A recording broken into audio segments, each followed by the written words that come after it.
in London, England. She attended the University of Wales and worked as a journalist throughout her 20s, writing women's features for the Daily Express, the Daily Mail, Cosmopolitan, and others. At 27, she published her first book, Straight Talking, which went straight to the bestseller lists and launched her career as the queen of chick lit. From To Have and to Hold, The Beach House, Second Chance, Babyville, and Mr. Maybe, Jane has taken me away into her books into a dream world, one in which, for a minute, my life seems somewhat normal. USA Today says that her book, Another Piece of My Heart, is a zippy read that satisfies, as tempting as a just-opened box of Girl Scout Thin Mints. Cosmos says that Bookends is funny, poignant, you'll devour it in one setting. She is the author of 14 books, including her newest book, Family Pictures, which I just finished reading. Fabulous. And one in which the content is a little bit more serious. There are more twists and turns in this book, which make for an engaging, amazing read. Jane currently lives in Connecticut with her family. She has 6 children and still manages to write daily, which I've always been in awe of her, but wow. Please join me in welcoming one of my all-time favorite authors, Jane Green, to the 4th Annual Gaithersburg Book Festival.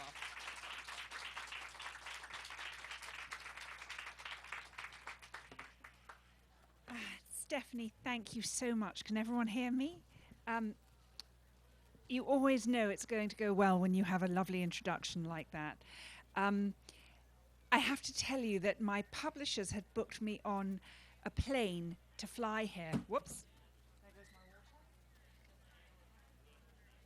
And I thought, I actually don't really want to fly. So then they put me on a train, and I thought, actually, 4.5 hours on a train. I don't live in London. If anyone's wondering, there is no train from England to Gaithersburg. This is from Connecticut. And in the end, I thought, I'm going to drive because I've recently discovered the joys of books on tape. So I packed my bag and I packed my speech. That's better. I packed my bag, I packed my speech, and I got in my car and I started listening to a book about authenticity. And one of the things that the author talked about was she used to give speeches where she'd write the speech, but she wasn't really being herself, and she wasn't really being authentic, and she wasn't really being honest. And you must never do that when you give a speech. And so I stopped halfway up. I stopped in Pennsylvania at a diner for lunch where I ripped up my speech because it was completely inauthentic. And I thought, well, I better actually speak from the heart. And so I scribbled some notes. So forgive me if it's not very smooth because this is not what I normally talk about. I noticed that in the program it says I'm here to talk about contemporary fiction. And I realized with a bit of a jolt that I don't really know very much about contemporary fiction because everything seems to have changed. The landscape has changed so much in publishing that everything we thought was true a few years ago is no longer true. I actually had dinner with a friend of mine last week, and she's quite a well-known television presenter. I can't say who it is, but she said, I've been dying to talk to you because I'm really fed up with my job. And actually, I've started writing a book. And I have this fantastic idea. And I think I'm going to leave my job as a well-known television presenter. And I'm going to write a book. And I'm going to make my fortune writing a book. And I went, uh-huh. I said, would you like any feedback? Would you like some advice? She went, that's why I wanted to see you. I'd love some advice. I said, okay, don't. And we went on to have a very long talk, and I said, anybody who leaves their job thinking they're going to make a fortune from writing these days is sadly disillusioned. But oh, how times have changed. I started writing in 1996, and I was working as a journalist on the Daily Express, which I have to say was the greatest discipline as a writer, because when you have an editor standing over you every day saying, Jane, we need 1,500 words in an hour, you can't say, I'm so sorry, but I'm not inspired today. Try me tomorrow. You have to write 1,500 words in an hour because it's your job, and that has always served me incredibly well as an author. But there I was working at the Daily Express, and a friend of mine suddenly wrote a book and suddenly got a publishing deal, and it was for more money than I was earning at the Daily Express. And I thought back in 1996, well, hang on a minute, if she can do it, I can bloody well do it too. So I left my job. I did exactly what I told my girlfriend not to do. I left my job, I wrote a book, I sent it off to an agent, and the agent wrote back and said, I think your characters are immature, the situations lack credibility, and your work is frankly unpublishable. So I sank into a deep depression, which lasted for about 6 weeks. And a friend of mine then said, Jane, you were so excited about this book. You can't let one person's opinion put you off. So I then sent it to 13 more literary agents, fully expecting them to write back and say thanks, but no, frankly unpublishable. Within a week, 9 of them had come back and said, we love what we've read. Can we see more? So I then had to finish it. And then I started meeting these agents, and I ended up having a bidding war for my first book.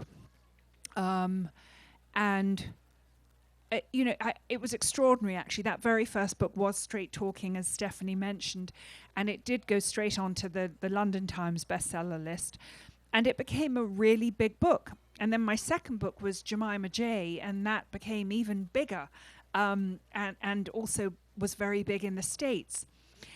And I think I started to take it for granted. I had a huge amount of attention from very early on. I really thought that it was normal that every time your book came out, People magazine devoted a page to you with a huge picture of you in your home. I thought this was normal. I thought everybody got this.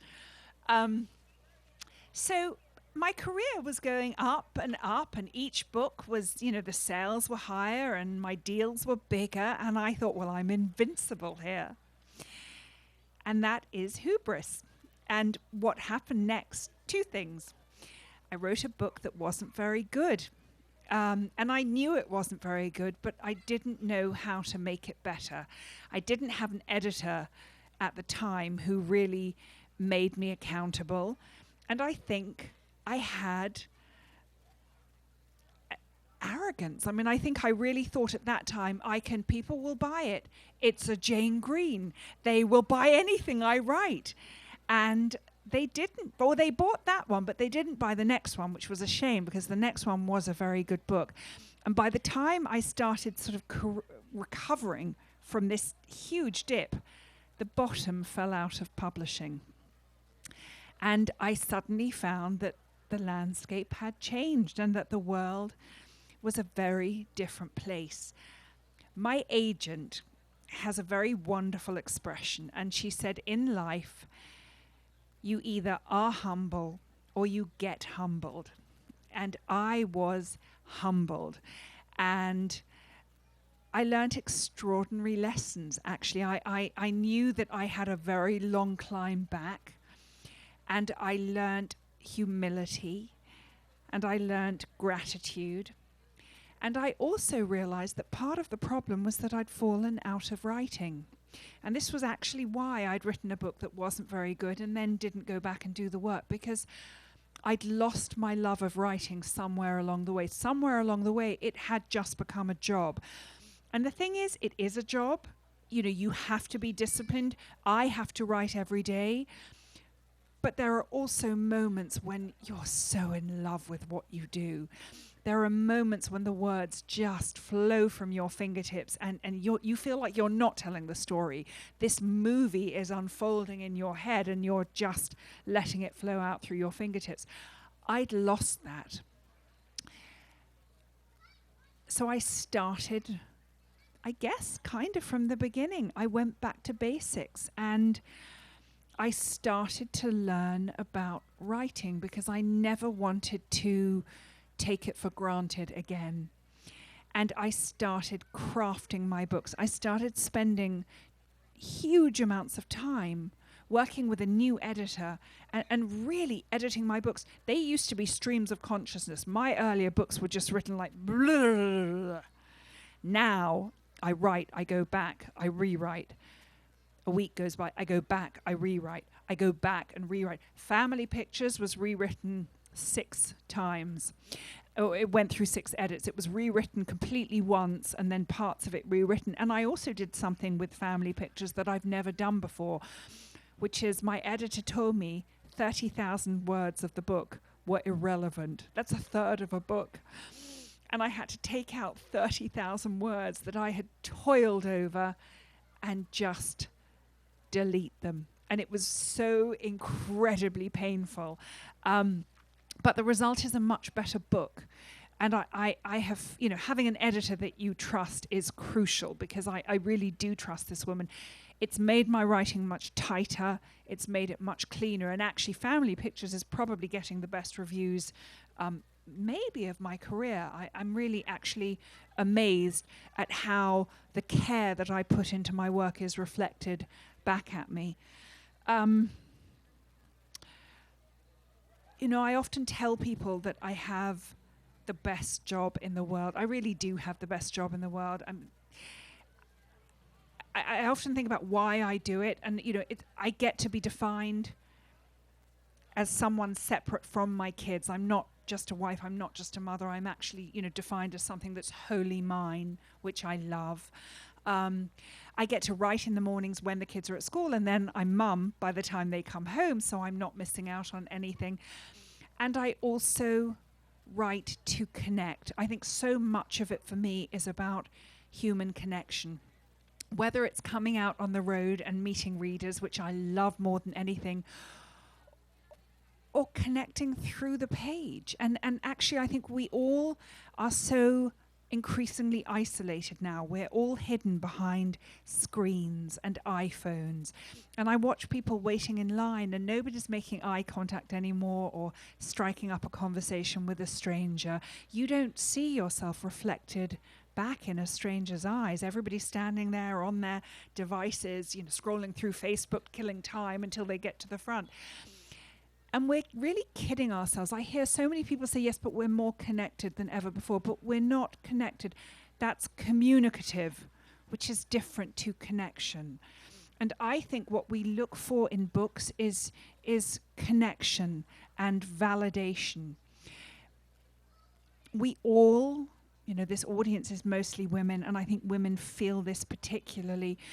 We are all struck by this curse of perfectionism. We all think that if we can do it perfectly, if we can look perfect, if we can live a perfect life, we will be able to stave off judgment and blame and shame.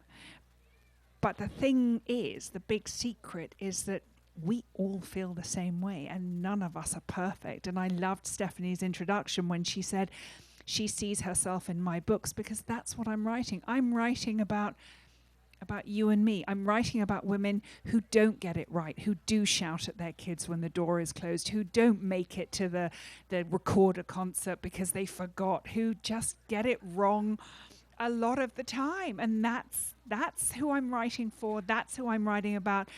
And yes, Taylor Swift and I have a lot in common. We both write about our lives. I sadly have never dated Jake Gyllenhaal, but I would, and I would write about it. I thought, actually, rather than reading to you from Family Pictures, I have my iPad here, and I thought perhaps I would read to you from my new book, which doesn't come out until March. So just to give you a little sneak preview, it's called Tempting Fate. And, you don't love all books equally, and you can't, each book, the process is completely different with each book. Some of them you just love more than others. I loved Jemima J. I loved The Beach House. I love Tempting Fate, and it's the story of a woman who is in her 40s, has a great life, great husband, kids, perfectly happy, but she's just reached that age where she's starting to realize she's invisible. No one's looking at her anymore. She doesn't get male attention, and it's fine until suddenly somebody does give her that attention, and it sort of pushes her towards a midlife crisis. So I'm going to read you just a little bit, and then I would love to answer questions if anyone has any. So let's find it.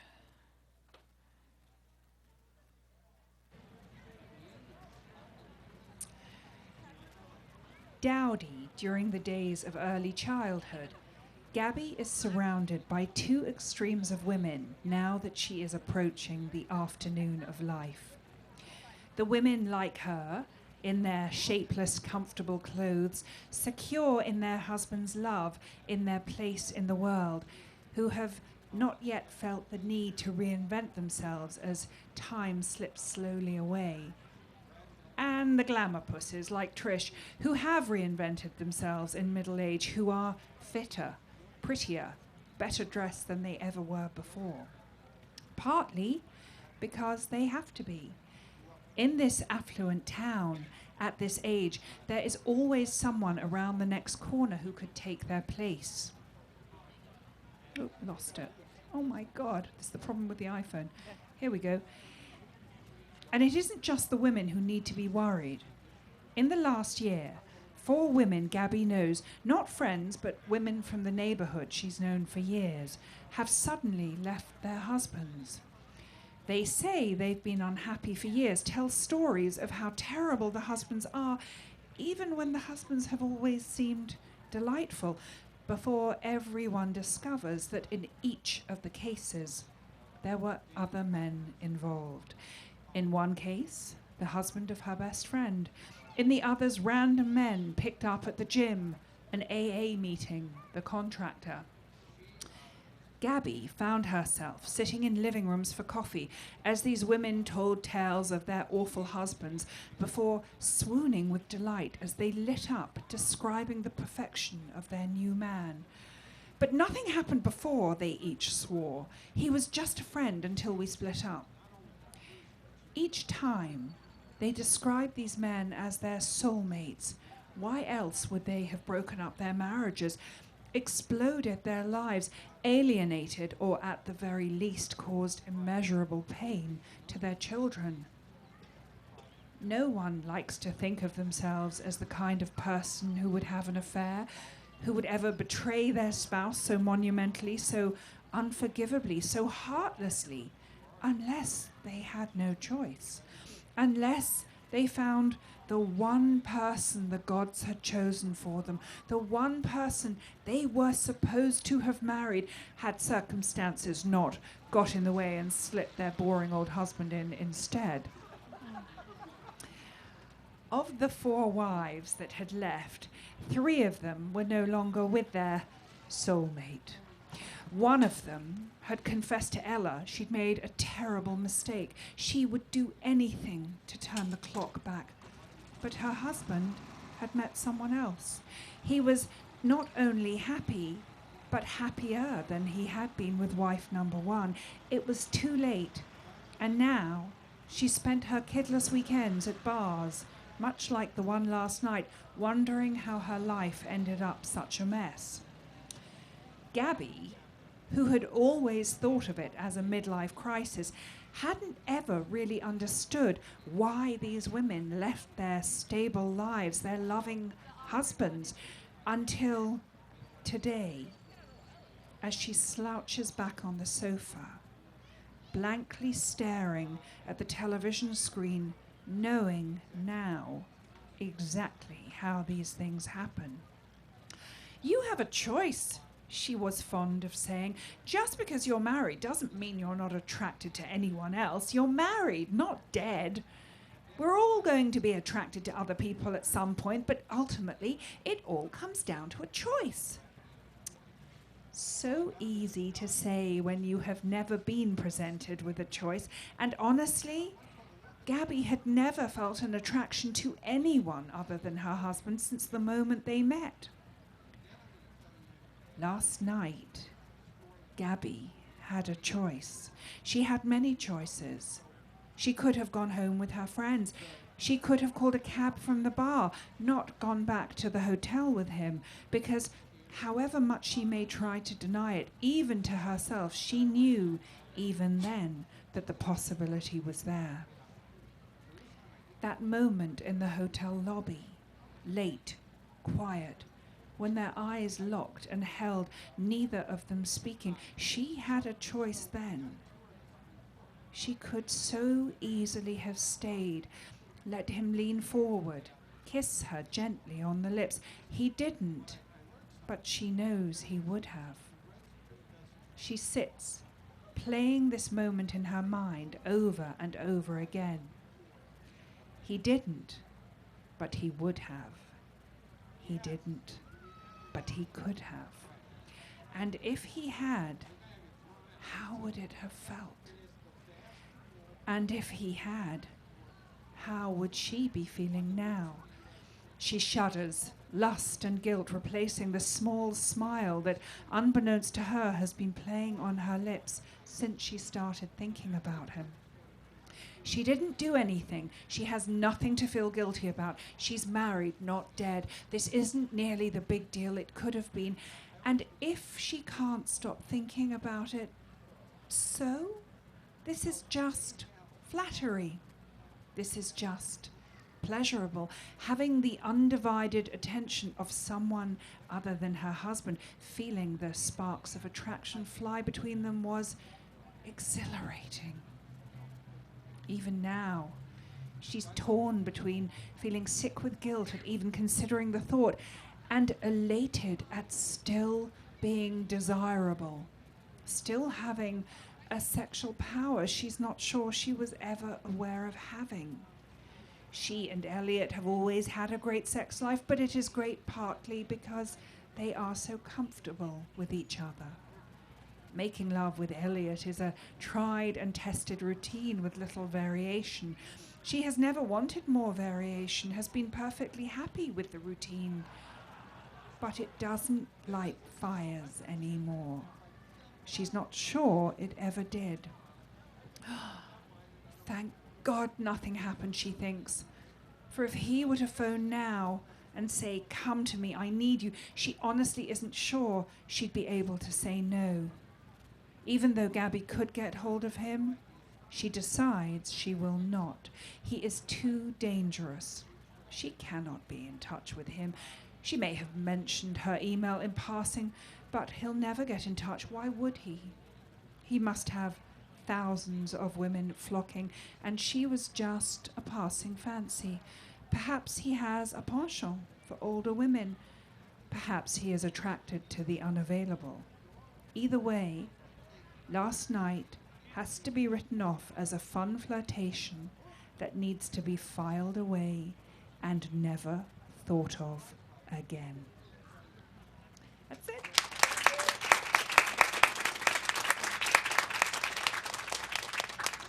Thank you. And if anyone has any questions, we have lots and lots of time.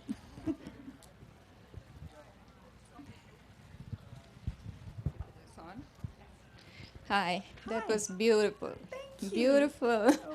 Well, you are such an experienced writer, and here I am trying to write my very first book. And I just have one question for you. When you base your characters on real people you know in real life, do you deliberately try to mask them by combining different people, or just, putting in some of your imagination into it, or do you just let it flow and be as real as possible to the person? Well, the interesting thing about thinking you're basing characters on people you know is that unless you've stepped inside your head, we never really know. We only know the constructs that people present to us. And the fascinating thing for me is the times when I have based or thought, and more in my earlier books, within 3 pages, they've become their own character, and nothing like the people that you thought they were based on in the first place. So actually, I think that I would probably disguise them hugely, knowing that they're never going to be the person that you have in mind when you first start. Yeah. Thank you.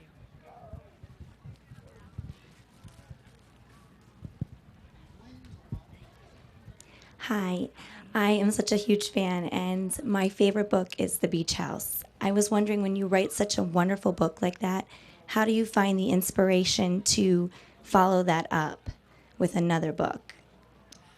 Well, the beach house, there's a great story behind the beach house, which is that I was living on an old farm in Connecticut. And I had only ever wanted to live on an old farm in Connecticut.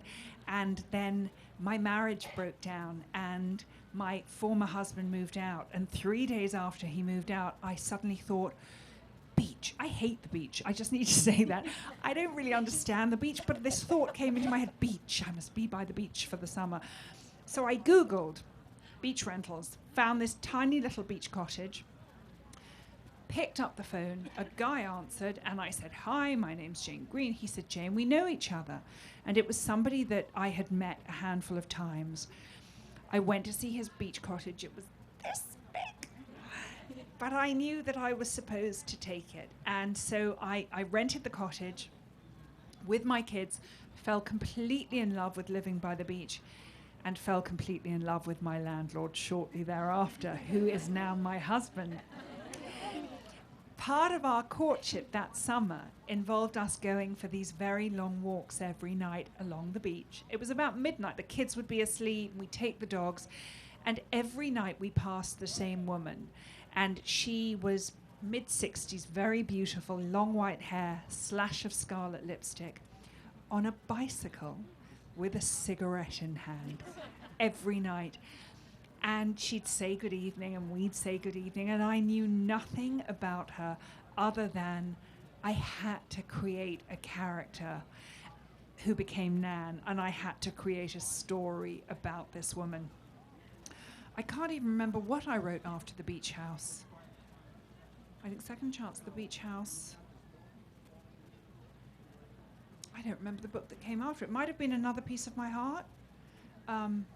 No, you know what it was? It was Promises to Keep.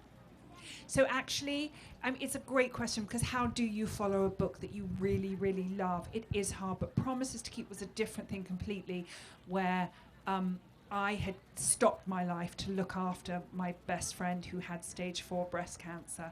And I knew from the get-go that this probably wasn't going to end well. And it was 7 months from diagnosis to the end, and about halfway through. And the way I process things is I write about them. I'm a complete introvert. I don't talk about things. I don't phone up girlfriends and say, "Oh, it's all in my head all the time." And the only way that I know to make sense of what I'm feeling, and particularly the very strong emotions, is to write it. But how could I possibly even ask my friend for permission? She's going through the most terrible thing in her life. I didn't know how I could dare ask. And she turned to me one day coming out of chemo and said, "I hope you're going to write about this." And so that was it. I had her blessing, and that became Promises to Keep. And each book is different. One of the things, like The Beach House was an ensemble piece. Promises to Keep was really the lessons I learned accompanying my friend. It was about love, really, what it means to love someone, and how I learned that love is a verb, that loving someone requires acts of love. It is all about the doing. And I learned that with Heidi. But every time I sit down, there's something else. There's another theme. There's another message. There's something that ends up forming the core of the books. Yeah.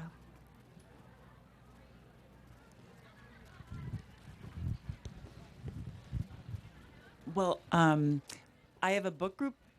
We're from the same book group for like 10 years. And I just wanted to say, we love editors because we've read books and said this book needed a good editor. So I hope you appreciate. I mean, when you appreciate your editor, that sounds wonderful. Yeah, and actually, I think the reason I didn't have an editor for all those years was because they kept giving me these 12-year-old girls, and I didn't have a lot of respect. And you have to try. It's such a unique relationship. You have to absolutely trust them with everything. And I never had that before my editor now, and it has completely changed my writing. It's turned it into a collaboration. And what a great editor will do is she will take your words and she will show you how to hone them and craft them into what you meant to say. And you made an allusion to the difference in the publishing industry now, and I Yeah. wonder if you could just elaborate a little bit on that. God, it's hell. I'm just signing a new 6-book deal, which I've never done before, but that's because I'm moving to 2 books a year because I have to. Lee Child was just quoted in the New York Times as saying, you have to run faster and faster and faster to stay in the same place. It does feel very much like that. You know, the publishers, sales are suffering, sales are down. You know, it was 30%, it may be down now. I personally think that ebooks will rise and rise, and it will all even out eventually, but it's going to take time. And in the meantime, you know, the authors, the advances have dropped. There's much more pressure. You're expected to do much more. So it isn't enough now to do a book a year. Even if you're contracted to do a book a year, they also want preferably a novella to sort of publicize that new book coming out. Then there's blogging, tweeting, Facebook, short stories, anthologies. It's endless. And actually there is a lovely quote from Thoreau who says how vain it is to sit down to write when you have not stood up to live. And actually amongst all of that, you also have to live a life that gives you enough for you to write about. So that's the tricky bit. Which one of your books had the biggest moral to it? Oh, that's a great question. Well, I think they can all be a little bit. They all have some kind of message. I think Jemima J was a book that I wrote years and years ago, and Jemima J was really taking my struggles with food and body image and I really wanted to write a book. I wanted to take the Cinderella story and update it, and I wanted to write a book showing a girl who was a big girl and was so unhappy and thought that her life would be perfect if only she were thin, and then she gets thin and her life is as terrible as it was before. And it's only actually when she finds balance and real a sense of peace within herself that she learns to be happy.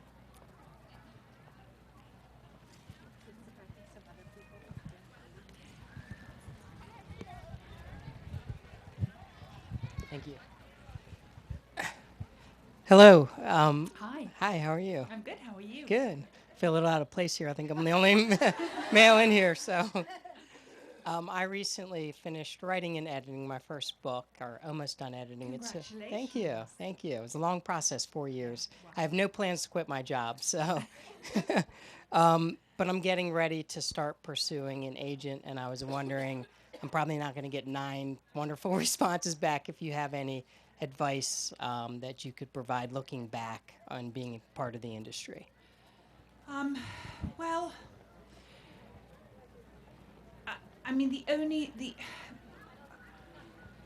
best advice I can give is probably, it isn't just about finding an agent who says yes. And I think a lot of authors, particularly first-time authors, will go with the first person who says yes, who may not be the right person for them. The route that I think is most successful is to look at the books that you love and the books that perhaps are not similar, but you could see that if an agent liked that, they might like yours as well. The acknowledgements always acknowledge the agent, and I would submit to them. It's different here. I started in England. you're not supposed to do mail shots anywhere. I mean, everybody says you submit one at a time and then you wait the weeks and weeks and to hear. I don't know why you have to follow those rules. I mean, I didn't, and I wasn't supposed to do what I did, but I did. And actually, once I had the 9 agents who said, yes, we want to talk to you, I then phoned up a few publishers. And I said, hi, my name's Jane Green, I'm a journalist, I've written a book. And you could almost hear them go, oh, another bloody journalist who thinks she's written a bestseller. And I'd say, no, I don't want to send it to you, but I have 9 agents who want to represent me, and I don't know anything about agents. So I thought perhaps you could, and they go, well, 9? Who are they? And as and some of them were these kind of mad old ladies in studios with 100 cats. But some of them were really big, important literary agents. And as soon as they heard that those people wanted to represent me, they said, well, we'd really like to see the manuscript. And I'd go, yeah, when I have an agent, I'll make sure you're on the list. Right. But this was 1996, so times were different. But I think certainly, get a copy of The Writer's Market. It's in the library, and just, go through. It's all the contact details for the agents, and go through the books that you love and that speak to you. Great. Thank you very much. Good luck. Thank you.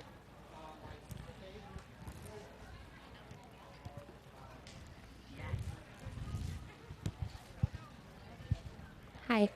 I really like in your books how you kind of weave in different themes of love and family and friendship. And so I was wondering if there's one topic that you sort of like exploring more than others that you focus on. Well, I don't think I'm ever particularly deliberate in that theme, but I too have noticed a recurring theme. And I think because I am a transplant, because I am not from here, I'm very aware of not quite fitting in. I don't have my family around me, but most of us don't have our families around us because we rarely stay in the towns in which we grew up. And so when we're filling out emergency contact lists for school, we're not putting our mothers and our grandmothers and our sisters and our aunts down. We're putting down our friends because that's our family of choice. And I think that's the theme that runs through all of my books is family of choice, and I'm so drawn to authors who write about that. Years ago, Armistead Maupin did Tales of the City, and again, gathering these disparate people and creating a family. And there's another one, she's my favourite writer of the moment, A.M. Holmes, and she also uses that as a regular theme. So those are the books I'm drawn to. Always comes up. Thank you. What books do you enjoy reading? I'm a pretty voracious reader. I mean, I read kind of everything. I mean, A.M. Holmes, I'm ploughing through everything. There's another writer called Kathleen Shine, who I think is a beautiful writer. She wrote a book years ago called She Is Me that I just love. There's a male writer called Jonathan Tropper, who I always read. I have, one of my closest girlfriend is a girl called Dani Shapiro, who is known particularly for memoirs, and she has, her last book was Devotion, which is a lovely book. And a memoir she wrote years ago, Slow Motion, is probably, in my all-time favorites. But I read all the time. I read and read and read. I just finished Kate Atkinson's Life After Life, but I'll read anything and everything.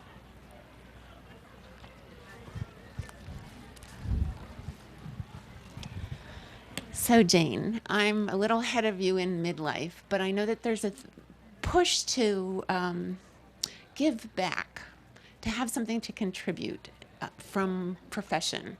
And I'm wondering, as a writer, how you find yourself giving back, or if there's like an inkling of something that you are wanting to do.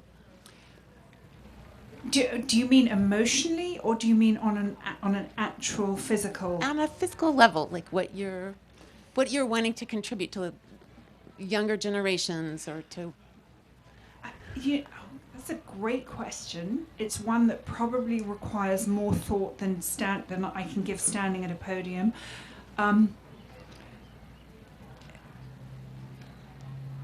Not to put you on the spot. No, but I'm thinking about it, and I'm thinking really that theme of connection is so crucial, and I think that the validation that we get from reading, and whether we're reading for escapism, whether we're reading, to be transported, whether we're reading to recognize ourselves, it starts very young. My kids are all readers, and I think that in this isolationist world, I mean, it is all about connection. But I have to think more about that. Thank you. I will, and I'll get back to you.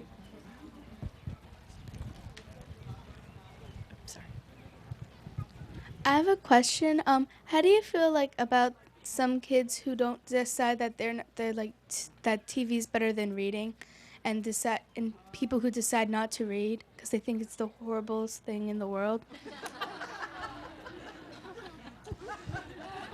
Well, I'd say they probably just haven't discovered the right books. And actually, one of the things that was so wonderful about J.K. Rowling and Harry Potter,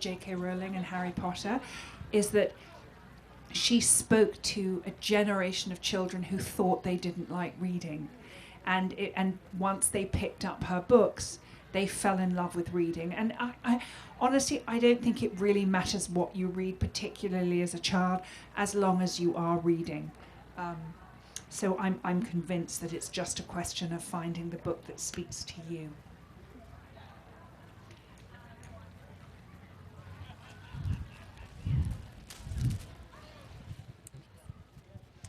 I'm a huge fan of all of your books. I have been for quite some time. But I was just curious if you had ever been approached to turn any of them into a movie, and your thoughts on that. And oftentimes, I think, there are a few books that have been made into movies that aren't so great, and they're, kind of hit or miss. But I just wanted your thoughts on that. Well, my first thought is that as an author, unless you are J.K. Rowling, you have no say. So actually, I think the films are often different. I have a friend who wrote a book that was just came out as a movie, Admissions. I don't know if anyone saw it. Completely different from the book. And I think you have to actually just accept that it's going to be different, get as much money as you can, and walk away. But I have sold options many times. Jemima J has been picked up as an option many times, has never made it to the screen. I would love it. I would really love it, and there are certain books that I think are quite filmic, but I also accept that I'm powerless. There is nothing I can do, and when it's my time, it will hopefully be my time.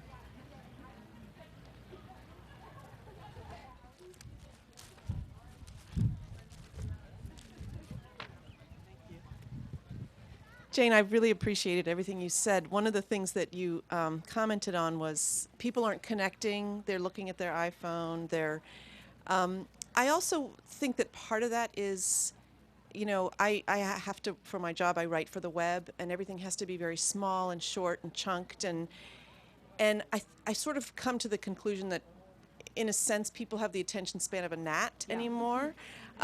How does that affect when you're writing a book, a novel that needs to take its course, that needs to take hundreds of pages to actually work?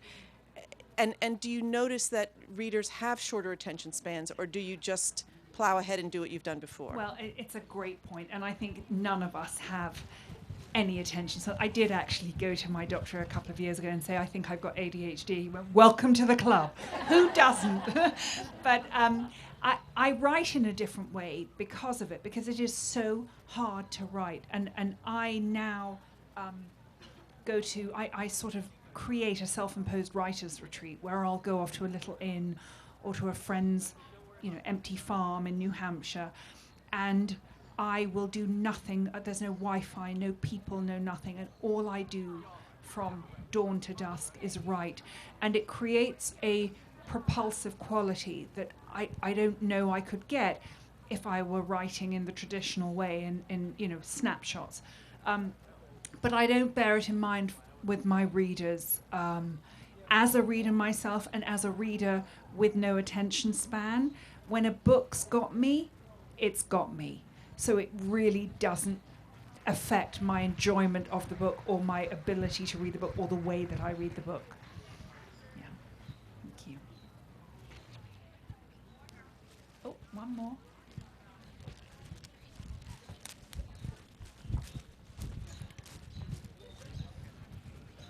Thank you. Those 30,000 words that were taken out of Family Pictures, Yeah. could they be the beginning of a next book?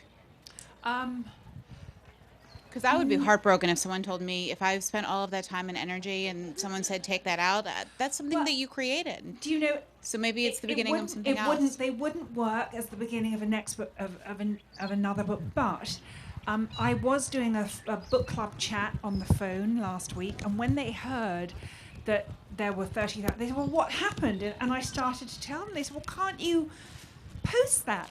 And I thought, I could actually. I mean, I could just post it as an outtake.